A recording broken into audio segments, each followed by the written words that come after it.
Good day everyone, I'm Glenn Tagbalay from SPIE1J.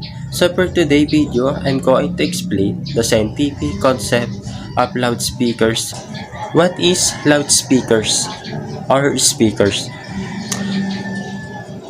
A device which converts electrical signals input to a physical vibration in the form of sound waves is known as loudspeakers. It is an electromechanical device which is used in various applications, right from hearing aids to air raid sirens. The speakers or loudspeakers have been a staple when it comes to sound systems. Speakers are found in home entertainment systems, computers, and even integrated into gadgets like the phone. They are used in many applications like sporting events, parties, gatherings, seminars, and like the modern speakers traces its origin to as far back as February 26, 1861, when German scientist and inventor Johann Philipp Reis installed an electrical loudspeakers in a telephone prototype that he was developing simple electronic loudspeakers. March 4, 1926, first speakers were sold for $250, which is about $3,000 for the US today. Speakers were made under the company called RCA, Radio Corporation of America. Many were sold across the nation about 3 years after the product was ever created.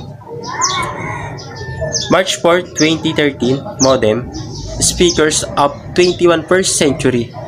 Over the years, many speakers were made and sold every day. Speakers are an accessories to music and people's daily life. A lot of inventors use the same idea but the different technology and designs, such as Philip, Skullcandy, Whitson, and etc. How speakers make sounds.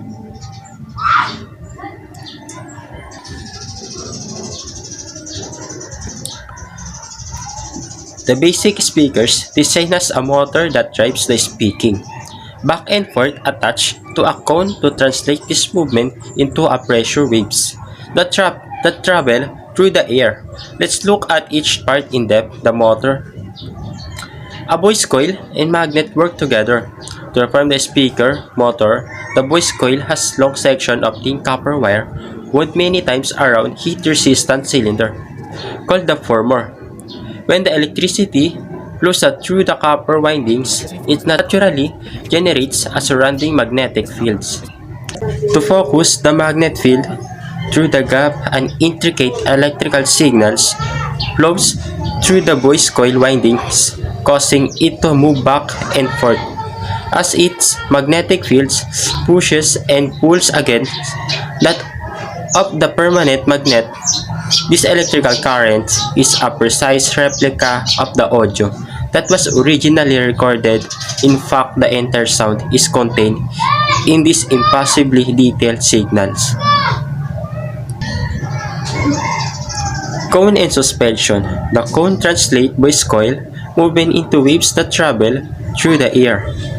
It has own flexible suspension systems made up of surround on the outside and corrugated spider.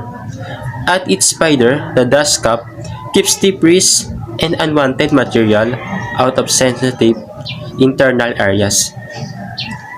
Underneath the dust cap, the voice coils copper leads attached to more flexible wires called tinsel leads that can smoothly deform with intense speakers movement, recreating the whole symphony. If a speaker only moves back and forth, how does it reproduce an entire symphony of sounds?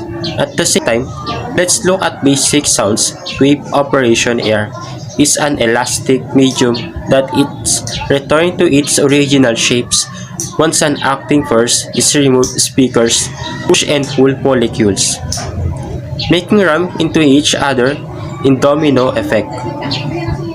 This wave reaches and moves your eardrum, which sends a signal that your brain interprets as sounds.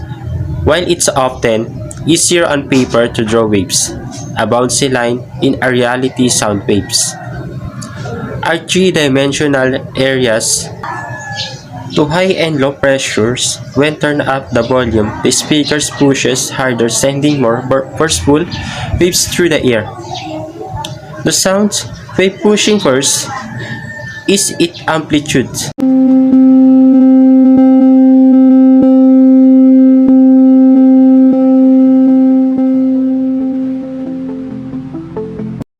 To make high and low sounds, the speakers vibrate faster or slower. The wave rate is its frequency measured in hertz or musical terms its note pitch.